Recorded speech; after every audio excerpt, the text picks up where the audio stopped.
My boyfriend had a close friend group, 3 guys and 1 girl.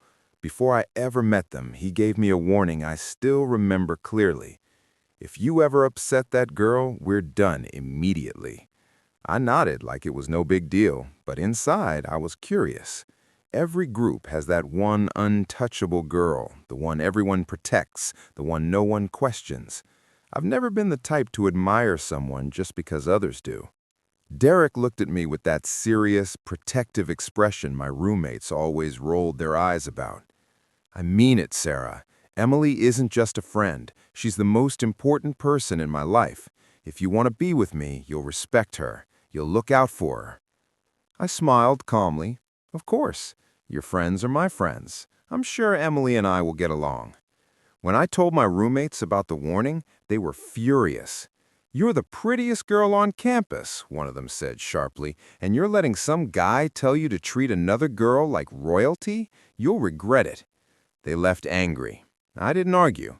I fixed my hair, linked my arm with Derek's, and said pleasantly, "Let's go. We don't want to keep them waiting." The moment we entered the cafe, I saw her, Emily. She sat at the center of the table in a white dress, smiling sweetly. 2 handsome guys sat on either side of her, both far too comfortable. It was obvious she was the center, and they revolved around her. I expected her to be distant or proud.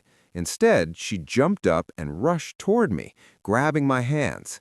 "You must be Derek's girlfriend. You're gorgeous. Guys, this is Sarah." Her energy was intense, almost rehearsed, but I saw it, the quick assessment in her eyes. Ryan, the one with glasses, shook my hand politely. James, tall with a buzz cut, didn't hide his dislike. I met both their gazes and smiled wider. Emily still held my hands. "So, what made you fall for Derek? He's such a mess." Derek laughed and ruffled her hair. "Don't start, you're in one of your moods." He placed his jacket over her chair. "You always get cold." The table went silent. Emily tilted her head toward me. "Aren't you jealous, Sarah? He's spoiling me right in front of you." Derek looked tense, expecting conflict. I simply smiled. "Of course not. Derek said you're like his little sister. Now that I've met you, I understand. You're adorable." Her smile paused, just for a second. The guys relaxed, unaware of what had shifted. "You're different," Emily said lightly. "His exes always hated me. I tried to be kind, but they were cruel." "Maybe they just didn't realize how sweet you are," I replied warmly. Something flickered in her eyes. Confusion, irritation. Then dinner arrived. Moments later, she gasped. Soup had spilled across her white dress. Before I could react, Derek rushed to her with a napkin. "Emily, are you okay?" James glared at me. I knew she'd be trouble. Ryan crossed his arms. "First day meeting her, and she's already hurting Emily?" Derek turned to me sharply. "Sarah, apologize." Emily covered her face, but I noticed the small, satisfied smile behind her hands. Instead of reacting, I let tears gather in my eyes. "I'm so sorry, Emily. I didn't see you when I reached for the soup. It was an accident. I was nervous. I'd never hurt anyone, especially you." My voice trembled just enough. Emily froze. Her plan had backfired. "Don't blame her," she said finally. "She didn't mean it." Derek looked uncertain. Before he could speak, Emily clapped her hands. "Let's forget it and go swimming. Derek, you promised to teach me." He hesitated. "Yeah, sure." Everyone followed her lead. At the pool, soft yellow lights reflected off the water. Emily wore a floral swimsuit, carefully chosen to appear delicate. The boys gathered around her. Derek adjusted her strap. James handed her a towel. Ryan stood nearby. The scene was familiar, the perfect girl and her loyal guards. I removed my sandals and tied my hair back. They all glanced at me. "Sarah, you came too," Emily said sweetly. "But can you even swim?" "Not really," I replied calmly. "Maybe Derek can teach me." The air shifted. "Oh, but he promised me first," Emily reminded him softly. "I did promise." "That's fine. I'll manage." I stepped into the water. I noticed the way Derek tried not to look at me and failed. Emily noticed too. She clung to his arm dramatically. "Derek, don't let go." From a distance, it looked almost exaggerated. Then a voice spoke behind me. "Need help?" A tall stranger smiled. Before I could respond, Derek cut in. "She's my girlfriend." The stranger raised an eyebrow at Emily holding his arm. "Are you sure?" The comment hit its mark. "I'm fine," I told the stranger politely. "If you get tired of this circus, call me," he said, handing me a note before walking away. Emily giggled. "Looks like your girlfriend is making new friends." Ryan frowned. "You shouldn't talk to guys like that."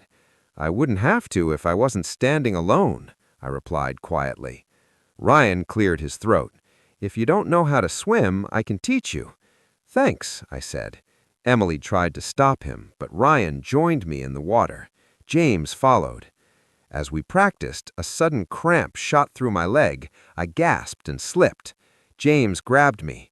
"My leg," I whispered. Ryan gently massaged my calf underwater to ease it. From a distance, the scene looked different. Emily's voice cut sharply. "James, what are you doing?" In the brief confusion, I slipped under again. When I surfaced, my lips brushed Ryan's by accident. Emily gasped loudly. "How could you? You're practically kissing them in front of Derek." Before I could answer, Ryan spoke firmly. "That's not what happened. She cramped. She was sinking." James nodded. "You're twisting this." For the first time, they weren't beside Emily. They were standing in front of her. Derek looked confused. "I'm telling the truth," Ryan said. I stayed quiet, wrapping myself in a towel. The balance had changed. Emily tried to smile again, but no one listened. The next morning, the campus felt different. Whispers followed me through the halls. Derek texted repeatedly, "We need to talk. Please don't ignore me." I didn't respond. At lunch, Emily sat at her usual table. James looked distant. Ryan wasn't there. Derek looked exhausted. I chose a different table by the window. Soon, Ryan entered the room, scanning the cafeteria. He walked straight to me. "Can I sit here?" "Sure." The cafeteria quieted. "Don't mind them," he said gently. "I don't," I replied. "Not anymore." He smiled slightly. "Emily is not handling this well. She's not used to losing." That made him look at me differently, not with pity, but respect. Then a familiar voice interrupted. "Well, this looks cozy." Emily stood beside us, her smile flawless, though her tans trembled. "Good morning, Sarah." "Good morning, Emily." She turned to Ryan. "I see you've switched sides." "There are no sides," he said. "Of course there are," she answered sweetly. "There always are." And for the first time, she wasn't speaking from a position of control. "Can I sit?" "You already are," I replied quietly. Her smile tightened. "I heard some interesting things today. People are saying you've gotten close to everyone in the group. James, Ryan, even Derek." "Rumors spread quickly when someone's desperate," I answered. For a brief second, the color left her face before she forced another smile. "You really think you can turn them against me?" "I don't need to. You're managing that on your own." The atmosphere around us turned cold. Ryan slowly set his fork down. "Emily, maybe you should—" "No," she snapped, then immediately softened her tone. "Sorry, I just don't like lies being told about me." I leaned back calmly. "Then maybe stop creating them." Her eyes sharpened. "You are not as innocent as you act." "Neither are you." The cafeteria was silent now. Even the refrigerator hum seemed louder. Emily stood up, her composure cracking. "You think you've won." "I think," I said evenly. "I stopped playing your game." She stared at me, then turned and walked away, her heels striking sharply against the floor. The moment she left, conversations resumed, louder, filled with speculation. Ryan looked at me with a mix of concern and admiration. "You just dismantled the queen bee in front of everyone." "No," I said, lifting my drink. I reminded people she's human like the rest of us. He gave a faint smile, but his voice remained serious. She won't let this go. I'm counting on it. That evening, I lay on my dorm bed staring at the ceiling when my phone buzzed. An unknown number. You think this is over? You have no idea who you're dealing with. I didn't need confirmation. Emily had started another round. But this wasn't about Derek anymore. It wasn't even about revenge. It was about balance and making sure she understood what losing control felt like. The next day, the cafeteria buzzed with tension. Something was coming. I saw her immediately. Emily stood in the center of the room, holding her phone as if it were proof of victory. Two unfamiliar girls stood beside her, new allies, likely replacements for loyalty she'd lost. She spotted me and smiled. "Good morning, Sarah. You've been busy. I like to stay productive. I hear you've been connecting with everyone lately. James, Ryan, even Derek. Impressive." The room stood still. Everyone was listening. "Rumors again?" I asked. "Not rumors." She raised her phone. "Screenshots." A ripple of gasps followed. She turned the screen toward me. Fake messages, conversations I never had, altered texts suggesting I'd been flirting with all three of them and planning against her. She had constructed it carefully. "Cute," I said calmly. "Next time, make sure the timestamps match your time zone." She blinked. "What?" "When you fake screenshots, the metadata still shows your account. That's a beginner mistake." I pulled out my phone and opened the backup I had prepared the night before, along with the message James had sent warning me this might happen. Ryan stood and crossed the room. "Let me see," he said, reviewing my phone, before turning to Emily. "You sent those messages. You pretended to be her." "That's ridiculous." "What's ridiculous," Ryan replied firmly, "is how far you'll go to stay in control." Murmurs spread quickly. James entered that moment. He paused, then sighed heavily. "She asked me to help fake them," he said flatly. I refused. Silence filled the room. Emily's lips parted, but no explanation followed. The two girls beside her shifted uncomfortably. "You thought you could destroy my reputation with fake texts?" I asked evenly. "You should have stayed with the innocent act. You were better at that." For a moment, it looked like she might react loudly. Instead, she stood frozen, gripping her phone. "Let's go," Ryan said quietly. We walked out together, leaving whispers behind us. For the first time, Emily wasn't the center of attention. She was the example. Later that evening, I found her in the garden behind the library. She sat alone on a stone bench, no makeup, no audience. "If you're here to gloat, just do it," she said without looking up. "I'm not." She laughed bitterly. "You already won." "No," I replied, sitting at the far end of the bench. "You just ran out of people to hide behind." We sat in silence. Then she spoke quietly. "Do you know what it's like to be told your whole life you're special, that people love you because you're perfect, and that if you stop being perfect, they'll leave?" She didn't look untouchable anymore, just tired. "Maybe now you can find out who you are without performing." She wiped her eyes. "You think it's that simple?" "No, but it's a beginning." For the first time, she didn't argue. When I left, I didn't feel victorious. I felt finished. The game was over. 2 days passed quietly. Emily stopped attending classes. James changed study groups. Ryan kept some distance, though I noticed him watching me occasionally. And Derek. He lingered, not confident anymore, just uncertain. One evening, as I left a lecture hall, I heard my name. "Sarah." He stood near the stairs, hands in his pockets. "We need to talk." "About what?" "Everything." He ran a hand through his hair. "I know I messed up. I never meant to hurt you. But you did. He swallowed. When Emily said you pushed her, I panicked. You thought I was the villain. Yes. His honesty softened something in me, but not enough. Every time she cried, you made me apologize for things I didn't do. I was trying to protect her. From what? Reality? He looked down. She seemed fragile. I wanted to keep her safe. And me? His silence answered. You didn't want a partner. You wanted another responsibility. You're wrong. I loved you. No, you loved the idea of me forgiving you. That broke something in him. He pulled a small silver ring from his pocket. I guess this isn't mine anymore. It never was. He nodded and walked away without arguing. And strangely, it didn't hurt. For once, I wasn't being left behind. I was moving forward. Later that week, I saw Ryan outside the library.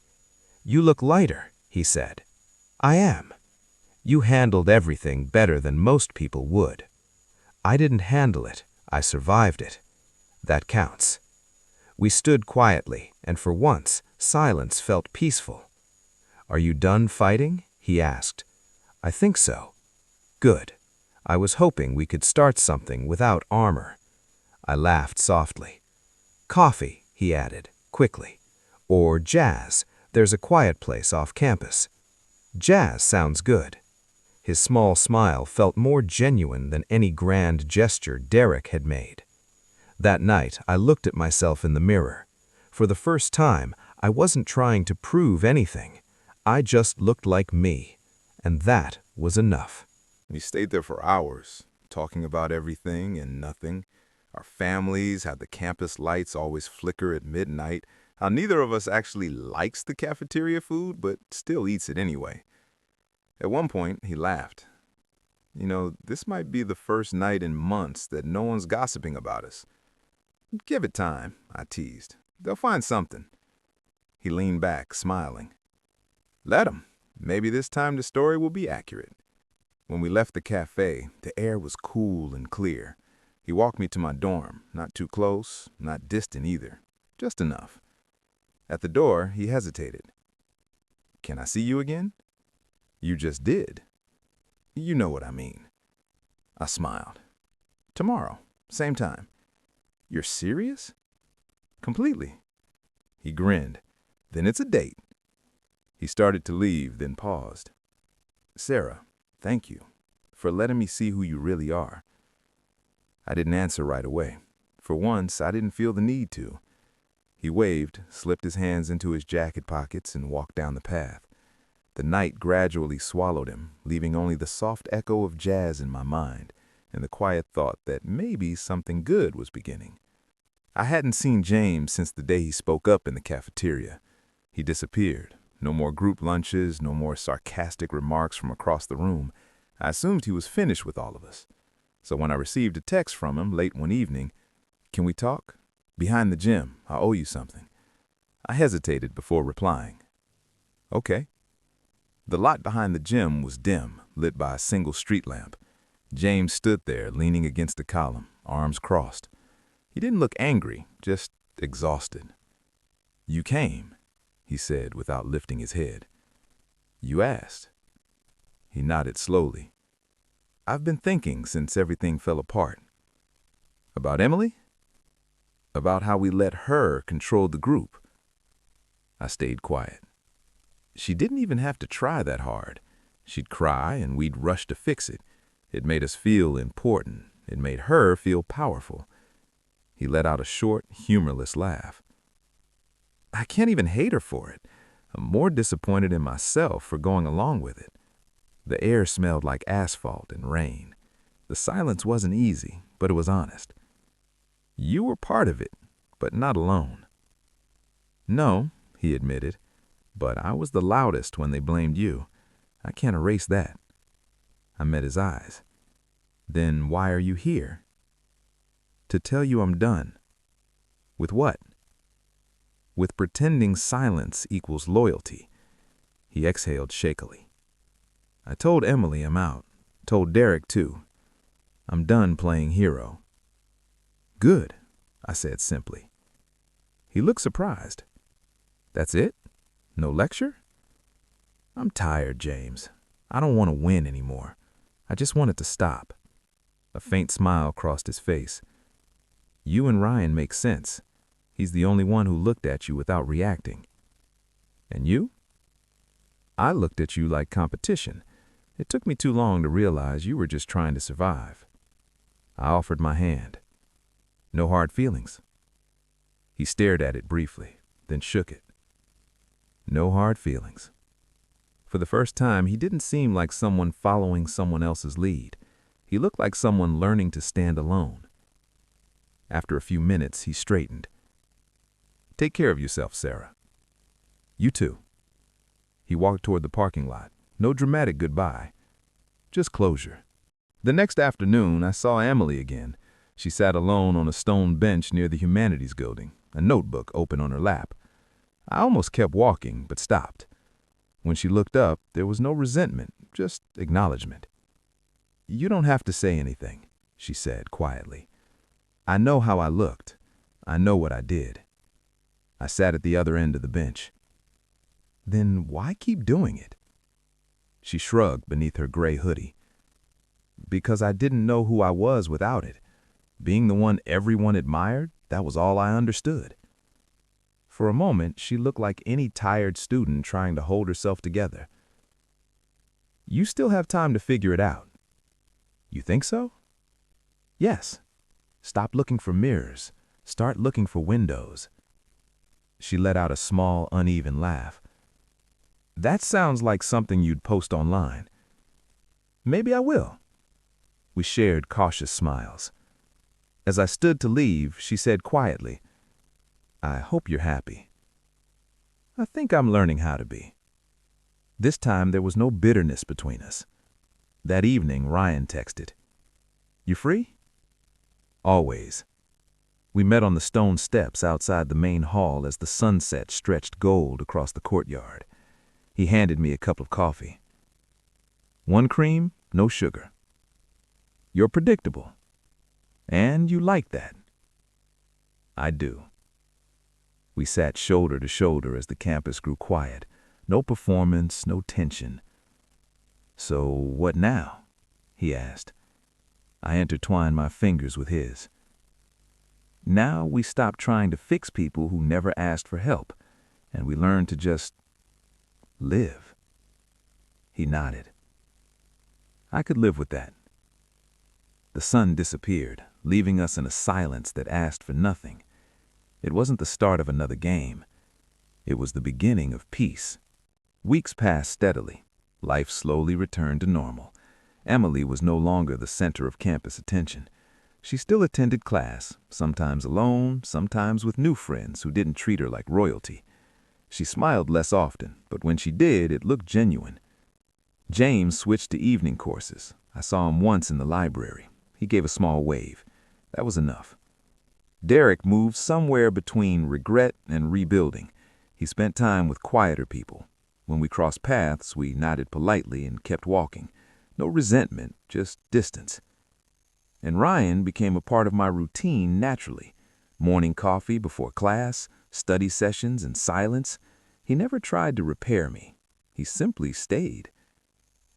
One Friday evening, we sat again on the stone steps outside the main hall. The air carried the scent of rain and jasmine. He handed me a cup of coffee. 1 cream, no sugar. You're predictable. And you like that? I do. We sat shoulder to shoulder as the campus grew quiet. No performance, no tension. So what now? He asked. I intertwined my fingers with his. Now we stop trying to fix people who never asked for help, and we learn to just live. He nodded. I could live with that. The sun disappeared, leaving us in a silence that asked for nothing. It wasn't the start of another game. It was the beginning of peace. Use It account re-liked a good stuff online. Peaceful. Learning. Beginning. So perhaps I should just say what I felt? This feels unnatural. He nodded. Get used to it. We sat quietly. After a while, I said, you know what the worst part of all that chaos was? What? I forgot who I was when no one was watching. And who are you now? I thought about the girl who walked into that friend group ready to compete and prove herself, and the person sitting here now, tired, wiser, no longer performing. Someone who doesn't need to win. He nodded warmly. That's my favorite version of you. That night, I walked back to my dorm alone, not because Ryan didn't offer, but because I wanted the quiet. The campus was nearly empty. Lamps lined the path like halos. My reflection followed me in dark windows. For the first time, I didn't look away. The jealousy, the manipulation, the conflict, it all felt distant. Like a story that once belonged to me, but no longer did. I wasn't the victim. I wasn't the villain. I was the narrator. And that was enough. At my door, my phone buzzed. A message from Emily. Thanks for not destroying me completely. I stared at it before replying. You're welcome. Take care of yourself. No anger, no satisfaction. Just calm. I turned off my phone and lay down. Outside, the world was quiet. Inside, something new had settled. Not chaos. Not fear. Not revenge. Stillness. And in that stillness, I understood something. The story was never about winning against anyone else. It was about finally choosing myself.